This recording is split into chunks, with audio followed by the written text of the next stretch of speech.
I hiked the Appalachian Trail. I shouldn't have. The white blaze stared back at me, a promise etched into the bark. North. That's all it said. North and away. Away from the sterile white walls, the hushed whispers, the endless, gnawing emptiness. Away from the cemetery, the weeping willows, the cold stone that bore Sarah's name. I adjusted the straps of my pack, the weight of familiar comfort. 50 pounds of gear, food, and a desperate hope that the trail would somehow stitch me back together. Springer Mountain, Georgia. Mile 0. 2,190 miles to Katahdin. A lifetime to forget. The first few days were a brutal assault on my legs and lungs. Up, down, repeat. The green tunnel swallowed me whole, sunlight filtering through the canopy in dappled patterns. Other hikers nodded in silent acknowledgement, their faces edged with the same weariness, the same quiet determination. We were all running from something. I met Ethan on day 4. He was leaning against a fallen log, sharpening a hunting knife with practiced ease. Older, maybe late 50s, with a weathered face and eyes that seemed to see right through you. He offered me a piece of jerky, smoky, and savory.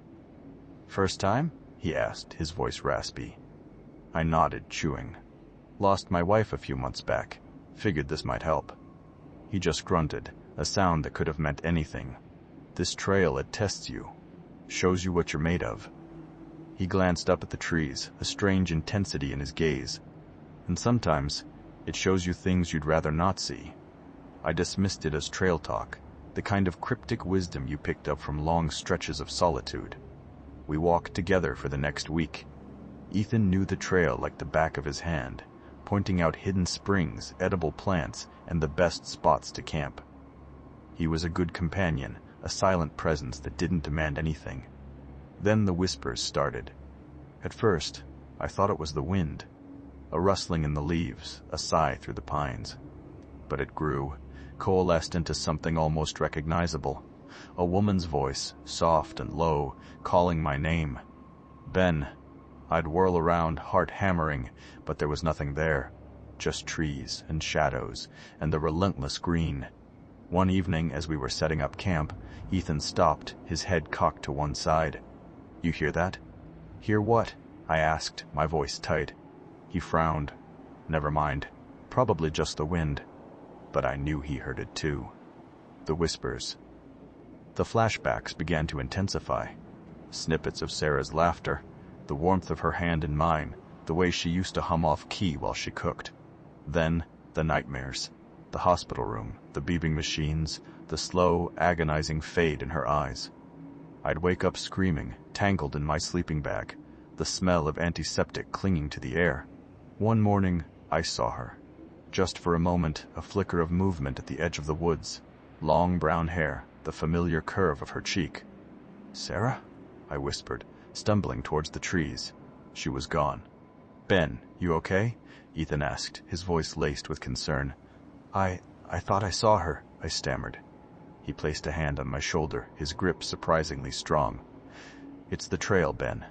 It messes with your head. You need to stay focused." The weather turned volatile. Sunny skies would give way to torrential downpours in a matter of minutes. The trail became a muddy, treacherous slog. The whispers grew louder, more insistent. "Ben, come home." I found an abandoned campsite, a place that reeked of decay and unease. There were strange symbols carved into the trees, spirals and triangles that seemed to writhe in the flickering light of my headlamp. A chill ran down my spine, a primal fear that had nothing to do with the cold. Ethan didn't seem fazed. "Probably just some kids messing around," he said, but his voice lacked conviction. That night, I heard a voice on my weather radio, a distorted, crackling voice that seemed to emanate from the very depths of the earth. "Wants what you have." I switched off the radio, my hands shaking. "What was that?" Ethan asked, his eyes wide. "Nothing," I said. "Just static." We reached a small town near the North Carolina border. I went into a general store to resupply.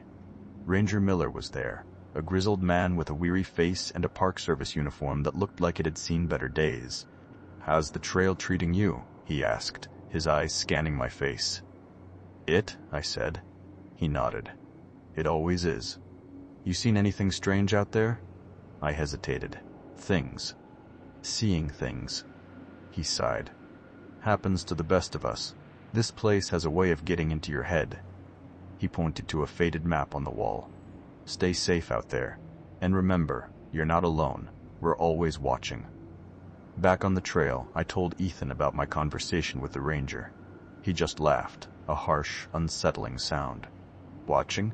They can't protect you from what's out here. I didn't like the way he said that. A few days later, we met Old Man Hemlock. He lived in a ramshackle cabin deep in the woods, miles from the nearest road.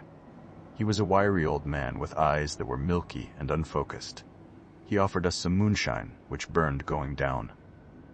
The mountains don't like sorrow, he rasped, his voice like dry leaves crunching underfoot. They feed on it. There's something out there. Something that hunts the lost and the broken. He paused, his gaze fixing on me. It takes what you love most. I scoffed. That's just a story. He smiled, a chilling, toothless grin. Is it? Or is it the reason you're out here? We left Old Man Hemlock's cabin, a heavy unease settling over me. I started to suspect Ethan knew more than he was letting on. He seemed to anticipate my every mood, to understand my grief in a way that was both comforting and unsettling. Ethan, I said, what do you know about this place? He stopped walking, his eyes searching mine. Just what I've seen, Ben. Just what I've learned. That night, a storm rolled in. The wind howled through the trees, ripping at our tent. Lightning illuminated the forest in brief, blinding flashes. We need to find shelter, Ethan yelled over the roar of the storm. We stumbled through the woods, the rain stinging our faces. Finally, we came across an abandoned cabin, its windows boarded up, its door hanging open. This will have to do, Ethan said, pushing the door open. The cabin was dark and damp, the air thick with the smell of mildew and decay. I lit a candle, casting flickering shadows on the walls. I found a journal hidden beneath a loose floorboard. Its pages were filled with frantic scribbles, tales of disappearances, strange sightings, and a growing sense of dread. The entries mirrored my own experiences, the whispers, the visions, the feeling of being watched. "'S taken my wife, it wants me next," one entry read. My heart pounded in my chest. This wasn't just grief. This was something else. Suddenly, Ethan grabbed my arm, his grip like a vice. "We need to leave," he said, his voice strained. "Now." But it was too late. The air grew cold. The candle flickered and died. A shadowy figure materialized in the corner of the room, its form indistinct, its presence malevolent. "Sarah," I whispered, my voice trembling. The figure lunged. I screamed, pushing Ethan away and stumbling backwards. The figure was on me, its cold, spectral hands reaching for my throat. I fought back, kicking and clawing, fueled by adrenaline and terror. I managed to knock the figure to the ground, but it was relentless, its grip tightening around my neck. I gasped for air, my vision blurring. I saw Sarah's face in the figure's eyes, a twisted, grotesque parody of the woman I loved. "Let me go," I screamed. Suddenly, Ethan was there, pulling the figure off me. He wrestled with it, his face contorted in a silent struggle. "Run, Ben," he yelled. "Get out of here." I didn't hesitate. I scrambled to my feet and fled the cabin, running blindly through the storm. I ran for hours, until I collapsed in exhaustion at the edge of the woods. The storm had passed, leaving a trail of destruction in its wake. Ranger Miller found me. I was delirious, covered in mud and blood, babbling about shadowy figures and haunted cabins. He listened patiently, his expression unreadable. He gave me some water and bandaged my wounds. "I'll take you back to town," he said. "You need to rest." As we drove, I asked him about Ethan. "He saved my life," I said. "He fought off something." Ranger Miller frowned. "What was his name again?" "Ethan," I said. "I don't know his last name. He was older, maybe late 50s, with a weathered face." Ranger Miller shook his head. "I don't have any record of a hiker named Ethan, and no one matching that description has been through here in months." I stared at him, my mind reeling. But he was with me. I saw him. We camped together, We talked. "Maybe you were alone out there longer than you thought," Ranger Miller said gently. He dropped me off at a motel in a small town near the trail. I sat on the edge of the bed, staring at my reflection in the mirror. My face was gaunt, my eyes haunted. I didn't recognize myself. I looked out the window, back towards the mountains. A figure stood at the edge of the forest, silhouetted against the setting sun. It was tall and thin, with long brown hair. It looked like Sarah, or maybe it looked like Ethan. I didn't know what I had seen out there. I didn't know if I had defeated some ancient evil, succumbed to madness, or if the whole ordeal was simply a manifestation of my grief. All I knew was that the trail had changed me. It had broken me, and maybe, just maybe, it had shown me a glimpse of something beyond the veil of reality.